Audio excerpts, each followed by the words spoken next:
Bonjour, aujourd'hui on va parler de Ricard. Un truc qui peut paraître un peu compliqué comme ça, qu'on va essayer de présenter avec des mots simples, des phrases courtes et moins de 500 mots de vocabulaire. Alors, Ricard, c'est quoi? Plutôt, Paul Ricard, c'est qui? Aujourd'hui, je vais vous parler d'un homme pour toujours associé à l'été, à la Provence, à l'entrepreneuriat et à la préservation de notre écosystème. Et son nom, c'est Ricard, Paul Ricard. Paul Ricard a bâti un empire des spiritueux avec plein de bon sens, de respect et de responsabilité à l'ancienne, comme les Peugeot, Michelin ou encore Pierre Fabre. C'est l'histoire d'une icône de l'entrepreneuriat qui commence dans les années 30. C'est à Marseille que Paul Ricard a développé son entreprise au parfum anisé de l'été.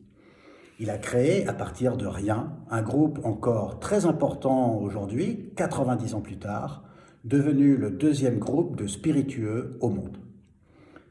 Première clé, le territoire. Paul Ricard était un Provençal qui était très attaché à son territoire. Il naît à Sainte-Marthe, ce qui serait aujourd'hui le 14e arrondissement de Marseille. C'est un enfant de Provence qui a toujours été très attaché à son terroir, la Provence, et aux gens qui vivent là. Âme d'artiste, il a développé sa fibre créative, sensible aux senteurs de Provence. Deuxième clé, le client. Paul Ricard va développer son activité des années 30 jusqu'aux années 70 en se basant sur les gens, toujours à l'écoute, sur le terrain, à observer leur mode de vie, leurs besoins, leurs attentes. Aujourd'hui, on dirait que c'est le roi du marketing. Tout part du client. Il commence assez rapidement à travailler avec son père, un négociant en vin. Il fait la tournée des restaurants, des bars de Marseille pour placer le vin que son père négocie. En faisant des tournées avec son père après le lycée, il voulait le dissuader de devenir artiste et reprendre son affaire de négoce après lui. Paul Ricard fait la rencontre de Monsieur Espanet, un bouilleur de cru qui lui confie sa recette de pastis. Avec son frère Pierre, il fait l'acquisition d'un alambic et le petit Paul aménage un petit laboratoire dans sa chambre. Il consacre tout son temps à tester des arômes et à faire des mélanges. Et très rapidement, il remarque qu'à Marseille, tout le monde dans les bars boit du pastis, même si toutes les recettes anisées ont été interdites en même temps que l'interdiction de l'absinthe. En effet, en 1915, sous la pression des ligues de vertu et viticole, l'absinthe a été interdite au prétexte qu'elle rend fou et criminel. Mais à Marseille, dans les bars, tout le monde fait un peu son petit mélange, son pastis comme ça derrière le comptoir. Pastis, en provençal, ça veut dire mélange. C'est l'alcool traditionnel provençal qui est fait à base d'anis et de plantes aromatiques comme le réglisse, le fenouil, etc. Et chacun distille un petit peu ses herbes, les mélange, c'est frais, le goût plaît et la tradition du pays continue. Malgré l'interdiction, il fait tester ses recettes dans les cafés de son village, à Sainte-Marthe. Et il observe que tout le monde fait ses mélanges à la main levée de façon très artisanale et qu'il n'y a pas d'unité dans la production, il n'y a pas de marque. Et lui, Paul Ricard, va créer le pastis de Marseille. Chaque jour, pendant des mois, dans sa petite chambre, le soir, après sa tournée, il continue à distiller des plantes, il fait des essais de plantes. Il fait évoluer sa recette en fonction des retours qu'il collecte dans les bars, en observant les patrons et leurs clients, en leur faisant goûter ses créations qu'il emmène dans des petites fioles. Trop fort, trop sucré, il rectifie petit à petit pour obtenir la formulation parfaite.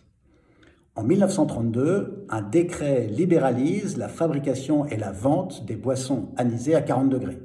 Paul Ricard est prêt, il se lance Et Ricard devient le vrai pastis de Marseille.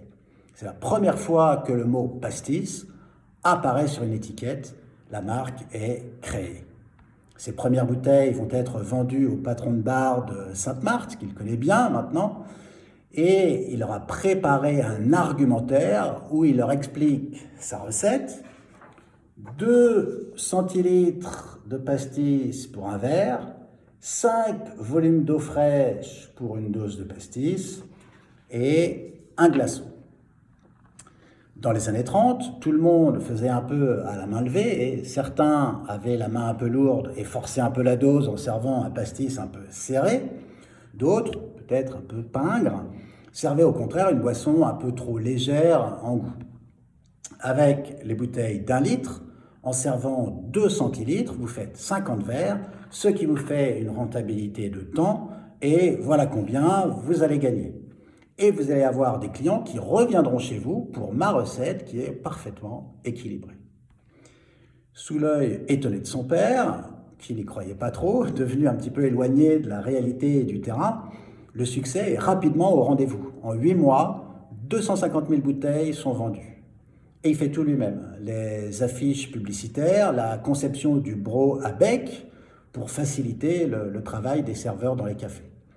Après quelques dizaines de bouteilles à ses débuts, Paul Ricard écoule 2,4 millions de litres de Ricard vendus en 1938, 3,8 millions en 1949, puis 60 millions en 1972 et plus de 100 millions à son plus haut en 1993.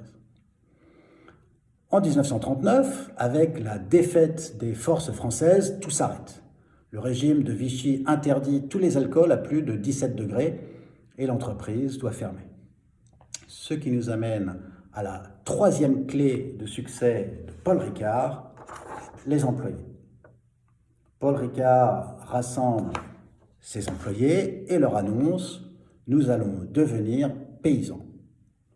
Il rapatrie tout son personnel dans un domaine qu'il avait acquis quelques années plus tôt en Camargue, le domaine de Méjeanne, avec l'idée d'y cultiver les plantes qui rentrent dans la composition de son pastis. Et avant d'être paysans, ils vont être constructeurs. Chacun s'y met et ils construisent des habitations pour chacun, une école pour les enfants et des établissements pour l'activité agricole. Le succès passe par les satisfactions des clients et aussi par assurer le bien-être des équipes. Il plante des arbres fruitiers pour la production de jus de fruits et il développe également une petite production locale de riz. Il reste des rizières aujourd'hui qui sont encore exploitées en Camargue. Les importations d'Indochine sont arrêtées à cause de la guerre et cela va lui permettre d'assurer, avec le riz et les jus de fruits, les besoins essentiels d'alimentation de la population locale. Il réussira à conserver tout son personnel, subvenir aux besoins des familles et éviter aux hommes de partir au STO, le service de travail obligatoire. En 1945, à la fin de la guerre, ces machines ont été conservées et il pourra reprendre la production de son pastis et continuer à développer son activité. Paul Ricard est à l'avant-garde du progrès social dans les 30 Glorieuses. Participation aux bénéfices, intéressement, protection sociale, épargne retraite. 3 grandes valeurs fondamentales sont incarnées par tous dans leur travail: esprit d'équipe, transmission du savoir-faire et formation.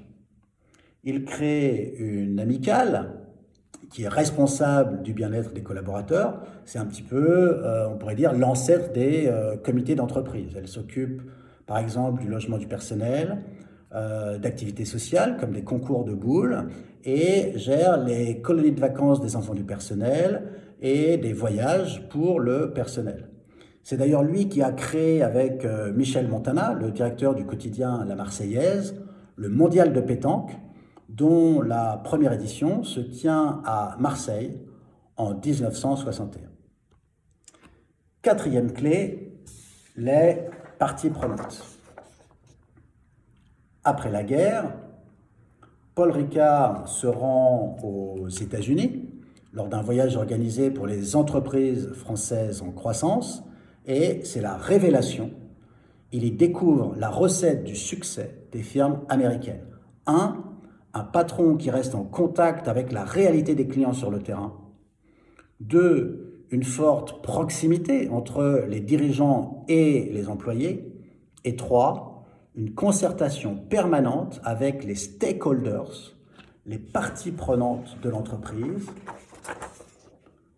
beaucoup plus forte que la relation que peut avoir le dirigeant avec ses shareholders, les actionnaires et les banquiers. En 1961, il emmène tout son personnel, 1200 personnes, en train à Rome pour la bénédiction du pastis par le pape Jean XXIII, qu'il avait connu en Camargue en 1958 lorsqu'il était nonce apostolique. Paul Ricard a également été maire de Signes, dans l'arrière-pays varois, dans les années 70. C'est là qu'il fera construire le circuit du Castellet. Pendant son mandat de 8 années à la mairie de Signes, il se posera comme défenseur de la ruralité, de la sociabilité villageoise et de l'environnement.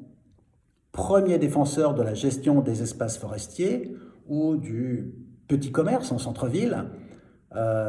Sa lettre à Georges Pompidou avait été très remarquée. Quand toute la forêt aura brûlé, il n'y aura plus d'incendie. Aujourd'hui, la marque Ricard a 90 ans, 20 000 collaborateurs et les 3 usines de production sont en France. C'est le 2e groupe de spiritueux dans le monde. À la stupéfaction de tous, y compris de sa famille, Paul Ricard va quitter la direction opérationnelle de l'entreprise en 1968 et passer la main. Il a 58 ans, place aux jeunes. L'entreprise est installée, sa renommée est établie et il se retire. 5e clé, l'environnement. Car c'est en discutant sur le port de Marseille avec des pêcheurs qu'il réalise que la Méditerranée est en danger. Il voit la Méditerranée devenir un réceptacle de la pollution industrielle. On est en 1966, il y a de moins en moins de poissons dans la mer, les pêcheurs commencent à avoir du mal à vivre de leurs activités et le groupe Pechiney s'apprête à déverser à la mer à Cassis de la boue rouge issue du traitement de la bauxite. Paul Ricard va créer un institut océanographique sur l'île des Ambiers, au large de Sifour-les-Plages, qui recense à elle seule 90% des essences végétales méditerranéennes, et à Bendor, au large de Bandol.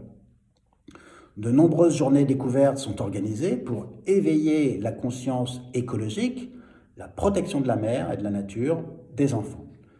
Cet institut est devenu une référence internationale en matière de recherche sur la préservation du littoral et des grands fonds marins. C'est de ces travaux de recherche qu'a émergé par exemple la solution de dissolution des hydrocarbures en mer par des bactéries. Cette solution a été utilisée dans la lutte contre les marées noires. Sa présidente aujourd'hui, Patricia Ricard, petite fille de Paul Ricard, s'engage dans la défense de l'environnement. En 1986, elle est également membre du Conseil économique, social et environnemental.